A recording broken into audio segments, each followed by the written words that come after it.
If you're letting your modern fuel-injected engine idle for 5 to 10 minutes every morning to warm it up, you're causing more engine wear than driving it cold, because extended idling prevents the engine from reaching proper operating temperature, causes excessive fuel dilution in the oil that breaks down lubrication, creates carbon buildup in the combustion chamber and exhaust system, and wastes hundreds of dollars in fuel annually for zero benefit. According to automotive engineers and testing by the Department of Energy, modern engines with computer-controlled fuel injection warm up 2 to 3 times faster when driven gently compared to idling, and the brief period of slightly reduced lubrication during the first 30 seconds is far less damaging than 10 minutes of cold idling. The myth that engines need extended warm-up comes from the carburetor era before the 1990s, when engines genuinely needed several minutes of idling to stabilize fuel mixture. But modern fuel injection eliminated this requirement decades ago. Independent testing by Argonne National Laboratory and Consumer Reports proves that idling more than 30 seconds wastes more fuel than restarting the engine, produces higher emissions, and causes measurably more cylinder wash and oil contamination than driving. The critical issue is that engines idling at low RPM don't generate enough heat to reach operating temperature efficiently, remaining in a rich fuel mixture mode that dumps excess unburned fuel past the piston rings into the oil, diluting it and reducing its protective properties. Keep watching, because I'm going to explain exactly what happens during extended idling, show you the correct warm-up procedure that protects your engine, reveal the actual engineering data behind these recommendations, and calculate how much fuel and money you're wasting with improper warm-up. Hey, if you like this kind of straight-to-the-point content with no BS, help me out here. Subscribe to the channel right now. It takes 2 seconds and guarantees you won't miss any tips that could save you some serious cash. Let me start by explaining why extended idling causes more damage than driving and what happens inside your engine. When you start a cold engine, the computer dramatically enriches the fuel mixture because cold fuel doesn't vaporize well. The fuel injection system sprays significantly more fuel to ensure enough enters the cylinders in vapor form to support combustion. This is necessary and happens in all engines. The question is how long this rich mixture period lasts. In an engine that idles stationary, combustion temperatures stay relatively low because minimal load is placed on the engine. Low RPM idling generates less heat than driving under load. The engine control computer keeps the fuel mixture rich because it detects the engine hasn't reached operating temperature based on coolant temperature sensors. This rich mixture means excess fuel is sprayed into the cylinders beyond what burns completely. Some of this excess fuel doesn't ignite at all and gets pushed past the piston rings during the compression stroke, ending up in the crankcase oil. This is called fuel dilution, and it's measurable through oil analysis. Testing by Oil Analysis Laboratories shows that vehicles with frequent extended cold idling have fuel dilution levels of 4 to 8% in their oil, compared to 1 to 2% in vehicles driven normally. Fuel in oil acts as a solvent, breaking down the oil's additive package and reducing viscosity. This compromised oil provides worse protection to bearings, cylinder walls, and other components. The oil becomes less effective at preventing wear. Additionally, the rich fuel mixture during cold idling doesn't burn completely even in the combustion chamber. This creates carbon deposits on spark plugs, intake valves, and combustion chamber surfaces. Over time, these deposits cause rough, idle misfires and reduced efficiency.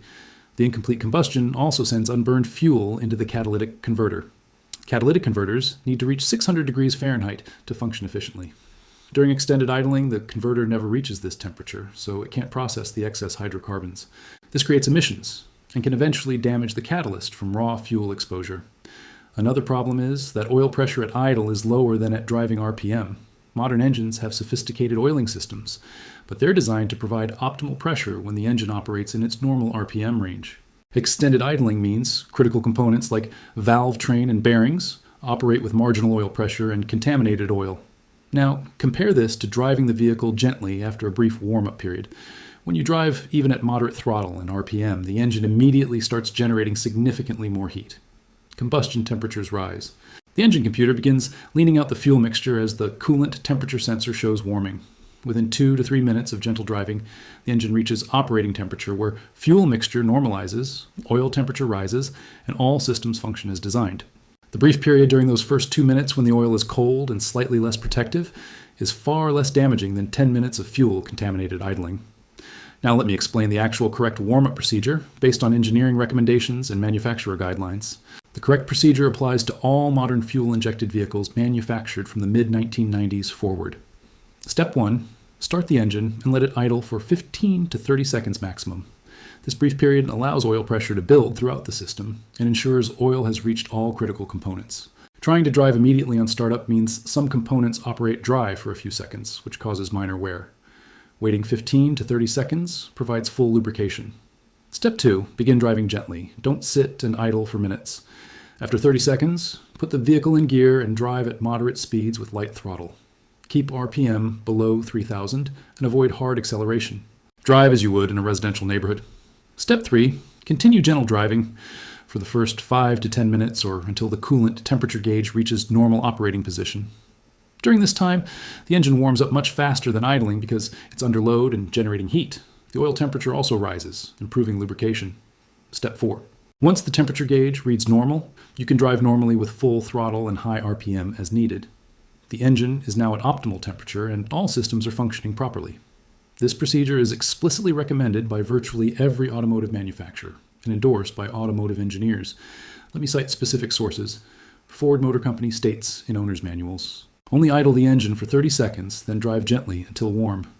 The Department of Energy's Office of Energy Efficiency states that idling more than 30 seconds wastes more fuel than restarting and recommends driving gently to warm up modern engines.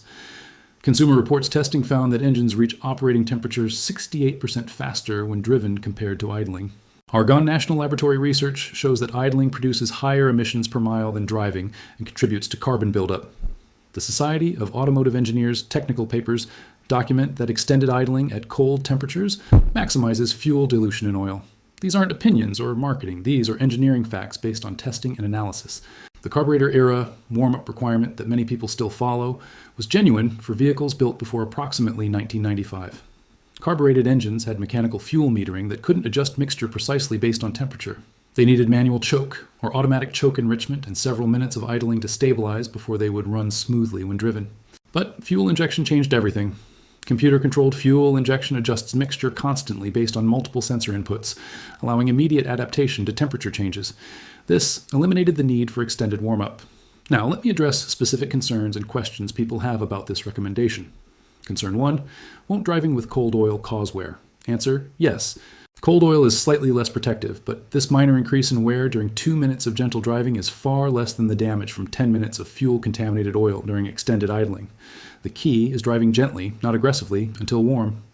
Concern 2, what about extreme cold weather like 0 or negative temperatures? Answer, even in extreme cold, 30 to 60 seconds of idling is sufficient before driving gently.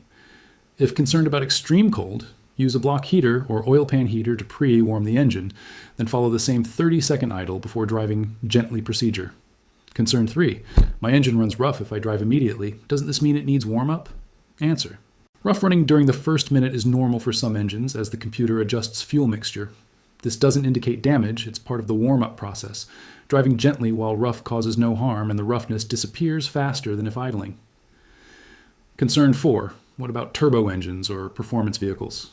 Answer, the same procedure applies. In fact, turbocharged engines particularly benefit from not idling because driving under light load warms the turbo gradually and safely. Just avoid boost or hard acceleration until fully warm. Concern 5, won't this use more gas during warm-up? Answer, no. Driving to warm up uses significantly less fuel than idling. The engine reaches efficient operating temperature faster, spending less total time in rich mixture mode. Let me calculate the fuel and cost impact of extended idling versus proper warm-up. Assume you idle for 10 minutes daily for 6 months of cold weather, which is 180 days. At idle, a typical engine consumes approximately 0.2 to 0.3 gallons per hour, so 10 minutes consumes roughly 0.05 gallons. Over 180 days, that's 9 gallons wasted, costing about $36 at $4 per gallon, plus accelerated oil contamination requiring more frequent changes. Proper warm-up with 30 seconds idling, then gentle driving uses negligible extra fuel because the engine reaches efficiency faster. Annual savings from proper warm-up, $36 in fuel plus extended oil life plus reduced carbon cleaning costs equals roughly $50 to $100 per year. Beyond money, you're reducing emissions and engine wear. Environmental impact matters to many people, and extended idling is one of the worst practices for air quality. Cities have anti-idling laws specifically because stationary idling produces disproportionate pollution. If everyone followed proper warm-up procedures, we'd collectively save millions of gallons of fuel and reduce urban air pollution measurably. So here's the bottom line. Extended idling to warm up modern engines causes more damage than gentle driving because it prevents efficient temperature rise, maximizes fuel dilution in oil, creates carbon deposits, and wastes fuel. The correct procedure for all modern fuel-injected vehicles is idle for 15 to 30 seconds maximum, then drive gently until the temperature gauge reaches normal, typically 5 to 10 minutes. This procedure is faster, cleaner, cheaper, and better for your engine than extended idling. The only engines that needed extended warm-up were carbureted engines before 1995. If you're still doing this, you're following outdated advice that's actively harming your modern engine while wasting your money on fuel. Change your habit today and your engine will thank you with longer life and better performance.